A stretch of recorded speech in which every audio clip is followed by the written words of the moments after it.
Hello everyone. आज हम इस वीडियो में डिस्कस करेंगे इंडियन पॉलिटी की एम लक्ष्मीकांत बुक का chapter 7 fundamental rights. Fundamental rights means मौलिक अधिकार।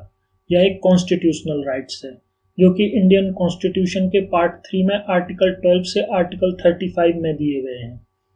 अब देखिए, इंडियन कॉन्स्टिट्यूशन के वेरियस प्रोविजंस डिफरेंट सोर्सेस से लिए गए हैं। ऐसे ही फंडामेंटल राइट्स यूएस कॉन्स्टिट्यूशन से इंस्पायर्ड है। Fundamental rights is inspired by the Constitution of USA.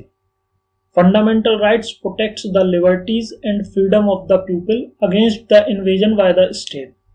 तो फंडामेंटल राइट्स इंडिविजुअल पर्सन्स की फ्रीडम और लिबर्टी को प्रोटेक्ट करते हैं against the arbitrary action of the state.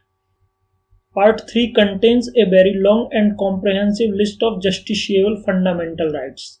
Justiciable means violation के लिए एग्रीड पर्सन कोर्ट को अप्रोच कर सकता है और कंसर्न्ड कोर्ट फंडामेंटल राइट्स के वायोलेशन के केस में फंडामेंटल राइट्स को रीस्टेब्लिश कराएगी।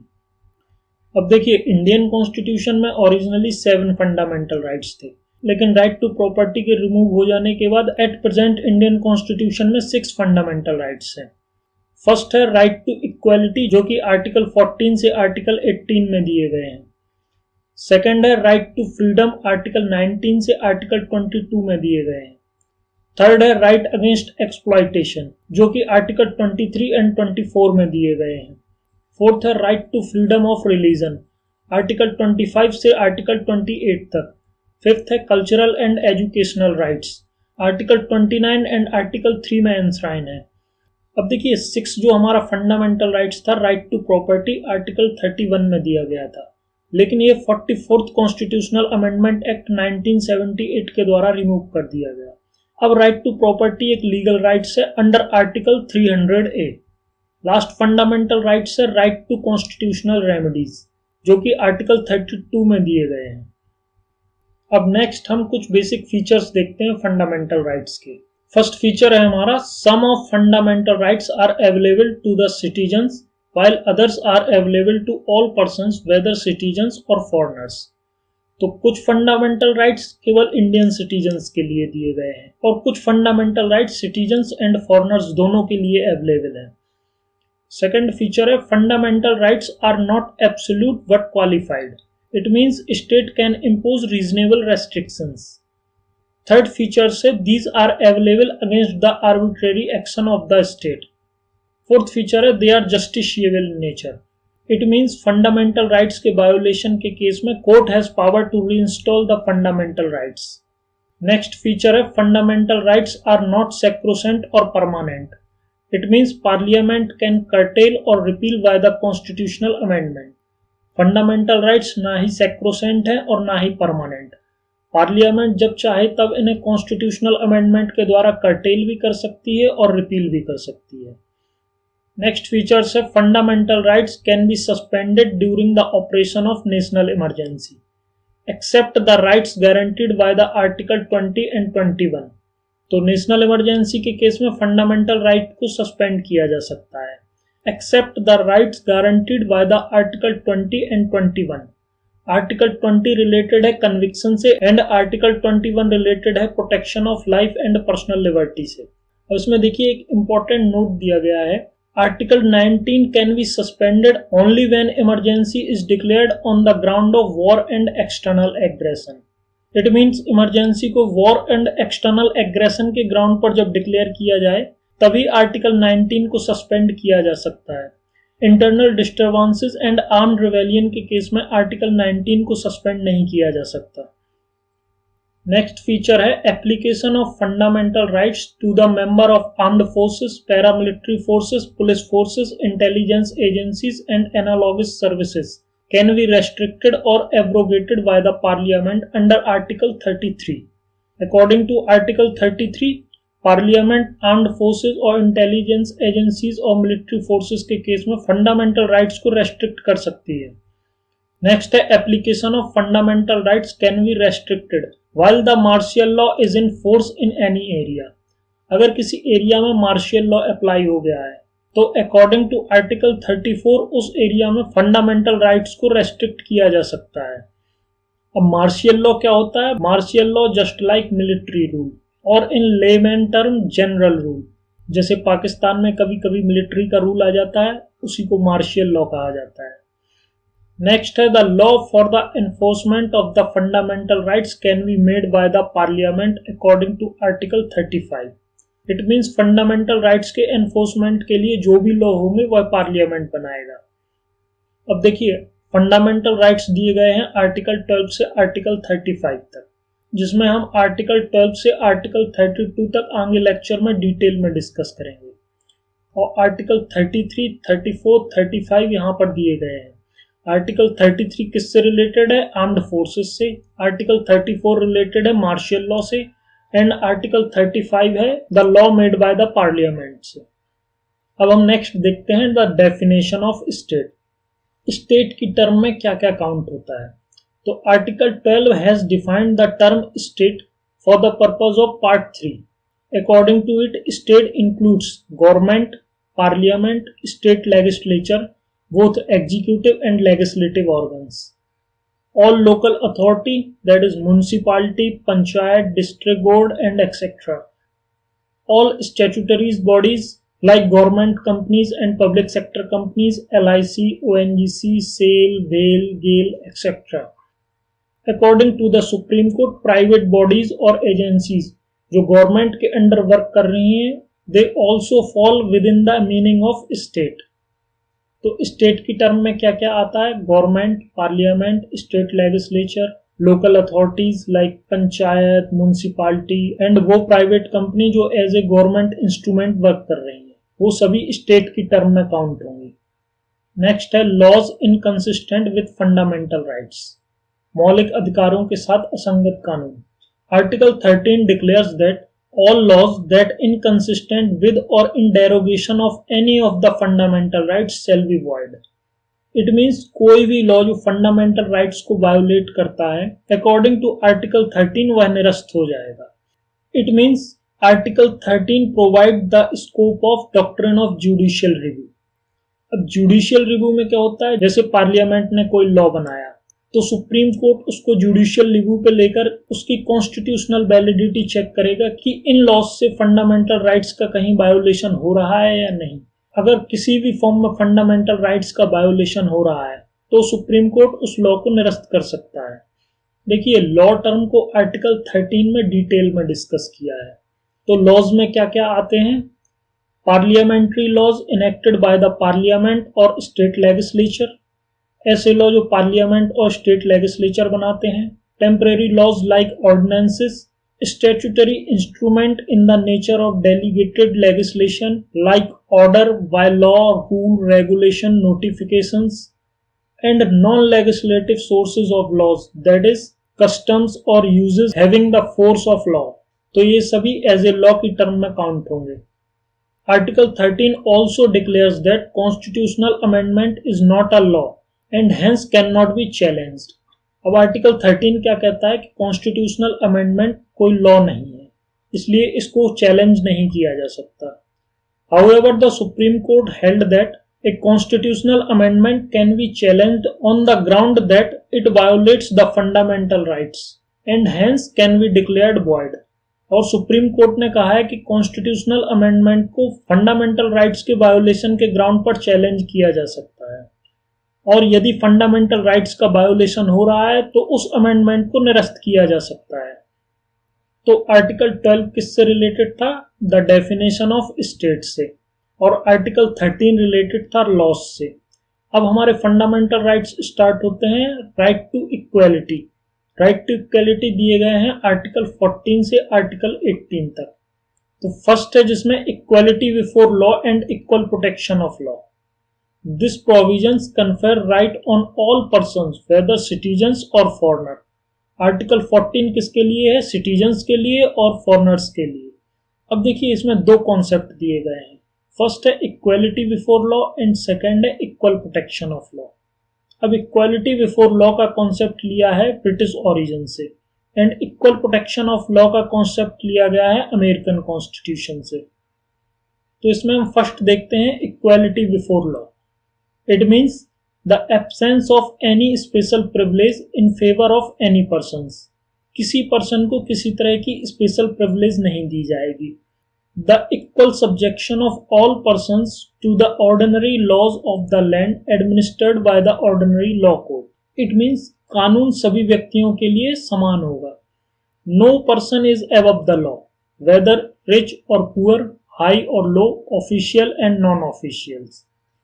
नेक्स्ट कॉन्सेप्ट है हमारा equal protection of law. It means the equality of treatment under equal circumstances. आप दो लोगों को इक्वली ट्रीट तब कर सकते हैं जब दोनों एक ही कंडीशंस में हो, both in the privilege conferred and liability imposed by the law. अब देखिए, जैसे किसी ने मर्डर इंटेंशनली किया है तो उसके लिए फांसी की सजा का प्रोविजन है, लेकिन अगर किसी से मर्डर सेल्फ डिफेंस में हो जाता है तब उसको आप फांसी नहीं दे सकते या अनइथिकल होगा। इसीलिए इंडियन कॉन्स्टिट्यूशन में इक्वल प्रोटेक्शन ऑफ लॉ का भी कॉन्सेप्ट लिया गया है। The similar application of the same laws to all person who are similar in situation. अगर टू पर्सन्स ने सेम क्राइम किया है तो उनकी सिचुएशन को भी कंसीडर करना पड़ेगा। The like should be treated alike without any discrimination. अब देखिए, ब्रिटिश कॉन्सेप्ट के हिसाब से इक्वालिटी बिफोर लॉ मतलब कानून सभी के लिए सेम होगा, एंड यूएस कॉन्स्टिट्यूशन के हिसाब से equal protection of law. It means equal treatment under equal circumstances. और हमारे इंडियन कॉन्स्टिट्यूशन में इन दोनों का अमलगमेशन लिया गया है फॉर बेटर रिजल्ट। अब देखिए, इक्वालिटी बिफोर लॉ में एक कॉन्सेप्ट है रूल ऑफ लॉ का। रूल ऑफ लॉ का कॉन्सेप्ट दिया था एवी डायसी ने, और इसके 3 एलिमेंट्स हैं। फर्स्ट है absence of arbitrary power, that is no man can be punished except for a breach of law. It means state किसी पर्सन को तभी पनिशमेंट दे सकती जब उसने किसी लॉ को ब्रीच किया हो। सेकेंड है equality before law, that is equal subjection of all citizens. Third है the primacy of the right of the individual, that is the constitution is the result of the rights of the individual rather than the constitution being the source of the individual। Third element Indian system में applicable नहीं है, because in India constitution is the source of individual rights. जबकि third concept में दिया गया constitution is the result of the right of the individual, जबकि Indian constitution में है constitution is the source of individual rights. The Supreme Court held that rule of law as embodied in Article 14 is a basic feature of the Constitution। Supreme court ने कहा है कि rule of law article 14 का basic structure है। अब देखिए, हमने fundamental rights के फीचर में पढ़ा था कि फंडामेंटल राइट एब्सोल्यूट नहीं है, उनमें कुछ ना कुछ एक्सेप्शन है। तो यहाँ पर राइट टू इक्वालिटी में भी कुछ एक्सेप्शंस दिए गए हैं, जैसे प्रेसिडेंट और गवर्नर के केस में during the tenure of president and governor इनके ऊपर कोई भी क्रिमिनल प्रोसीडिंग स्टार्ट नहीं की जा सकती, और सिविल प्रोसीडिंग्स के लिए प्रेसिडेंट और गवर्नर्स को 2 months पहले से नोटिस देना होगा।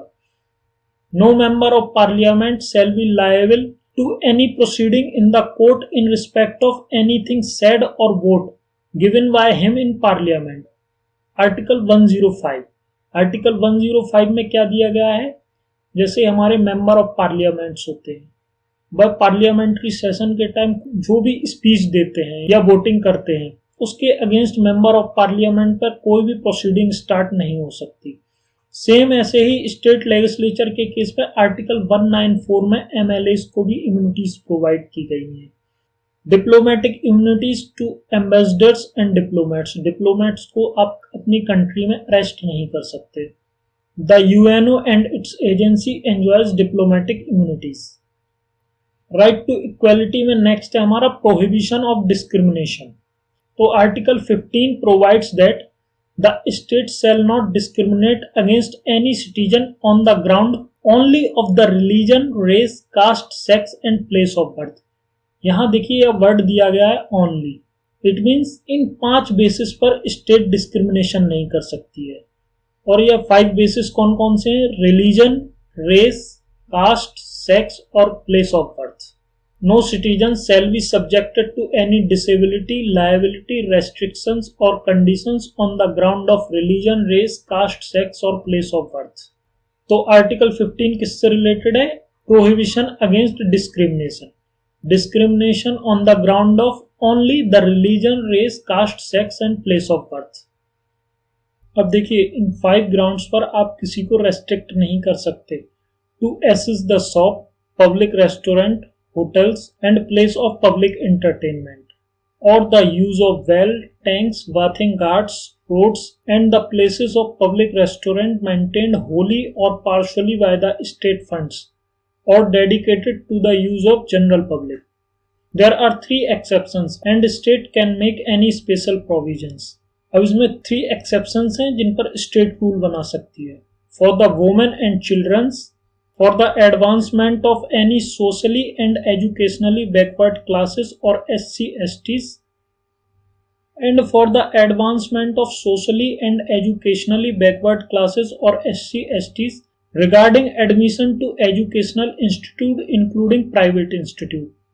तो 3 एक्सेप्शंस हैं जिनमें स्टेट रूल बना सकती है चिल्ड्रंस और वुमेन्स के लिए, सोशली एंड एजुकेशनली बैकवर्ड और SC/STs के लिए, और educational institute including private institution में एडमिशंस के लिए। एजुकेशनल इंस्टीट्यूशन में एडमिशंस के लिए हैं। इस प्रोविजंस को 93 कॉन्स्टिट्यूशनल अमेंडमेंट एक्ट 2005 के द्वारा ऐड किया गया था।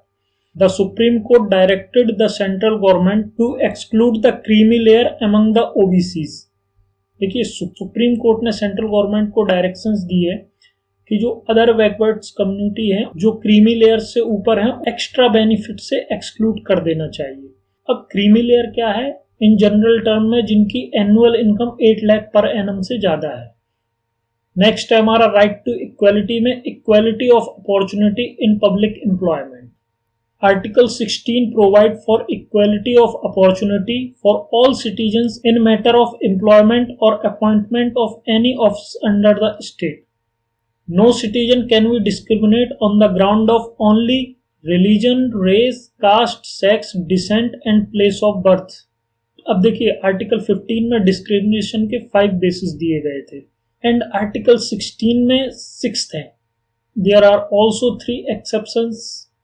अब देखिए, इसमें फर्स्ट एक्सेप्शन है रेजिडेंस का, जो कि पब्लिक एम्प्लॉयमेंट एक्ट 1957 में दिया गया था, but this act has been expired in 1974, so there is no such provisions of any state except Andhra Pradesh and Telangana. तो एम्प्लॉयमेंट के केस में रेजिडेंस की कंडीशंस अब किसी स्टेट पर नहीं है except Andhra Pradesh and Telangana. Second exceptions, the state can provide reservations of appointments and post in favor of any backward class that is not adequate representation in the state service। अगर कोई backward class है जिसका adequate representation state service में नहीं है, तो उस class के लिए स्टेट गवर्नमेंट कुछ रिजर्वेशन के प्रोविजंस को बना सकती है। थर्ड एक्सेप्शन है, a law can be provide that the incumbent of an officer related to religious or denominational institutions should belong to the particular religion or denomination। देखिए, जैसे जो धार्मिक इंस्टीट्यूशंस होते हैं उनमें जो ऑफिसर्स अपॉइंट होंगे वो उसी रिलीजन से रिलेटेड होने चाहिए। फोर्थ है राइट टू इक्वालिटी के अंडर एबोलिशन ऑफ अनटचेबिलिटी। तो article 17 abolishes untouchability and forbids its practice in any form. Article 17 untouchability को एबोलिश करता है इन एनी फॉर्म। अब देखिए, अनटचेबिलिटी की टर्म को ना तो कॉन्स्टिट्यूशन में डिफाइन किया गया है और ना ही किसी एक्ट में डिफाइन किया गया है। In 1976 the untouchability act 1955 has been amended and renamed as the protection of civil right act 1955। तो अनटचेबिलिटी एक्ट को 1976 में अमेंडमेंट करके रीनेम किया गया और अब उसे कहा जाता है protection of civil right act 1955। Untouchability is a punishable offence either by imprisonment up to 6 months और बाय फाइन अप टू 500 और बोथ। देखिए, अनटचेबिलिटी एक पनिशेबल ऑफेंस है। अनटचेबिलिटी के केस में आपको 6 month की इम्प्रिजनमेंट भी हो सकती है और फाइन भी लग सकता है और दोनों हो सकते हैं। A person convicted of an offence of untouchability is disqualified for election to the parliament or state legislature। अगर कोई पर्सन अनटचेबिलिटी के केस में कन्विक्टेड हो जाता है तो वह पार्लियामेंट और स्टेट लेजिस्लेचर के इलेक्शंस के लिए डिस्क्वालीफाई हो जाएगा। The act declares the following acts as a offence. अब देखिए, कौन कौन से काम अनटचेबिलिटीज में ऑफेंसिव हैं। Preventing any person from entering any place of public worship or from worshipping therein। किसी पर्सन को मंदिर में जाना या मंदिर में पूजा करने से रोकना अनटचेबिलिटी के अंडर ऑफेंसिव क्राइम है। Justifying untouchability on traditional, religious and philosophical और अदर ग्राउंड्स, अनटचेबिलिटी को जस्टिफाई करना भी ऑफेंसिव क्राइम है। Denying access to any shop, hotel or place of public entertainment, insulting a person belonging to scheduled caste on the ground of untouchability, refusing to admit person in hospitals, educational institute and hostels established by public benefit, preaching untouchability directly or indirectly is also the offensive crime. Refusing to sell goods or render services to any person. तो ये सभी act untouchability के under में punishable offence है। Right to equality के under में हमारा last है the abolition of titles. Article 18 abolishes titles and make 4 provisions. First provision क्या है? It prohibits the state from conferring any title on anybody whether a citizen और foreigners except a military और academic titles.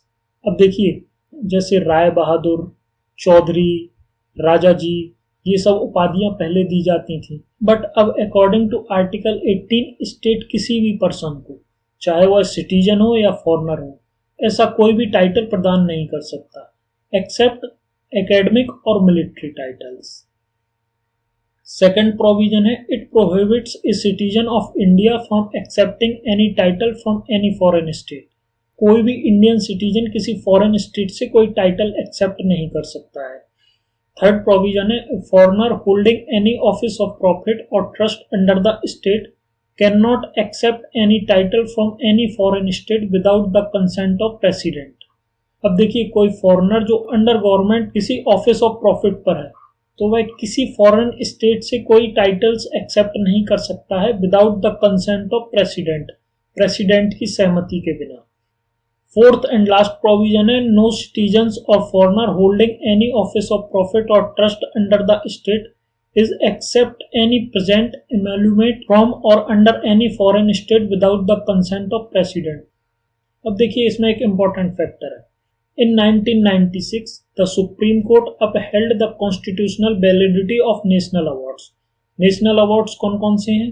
जिसमें भारत रत्न है और 3 Padma award है। 3 Padma award Padmashri, Padma Vibhushan and Padma Bhushan.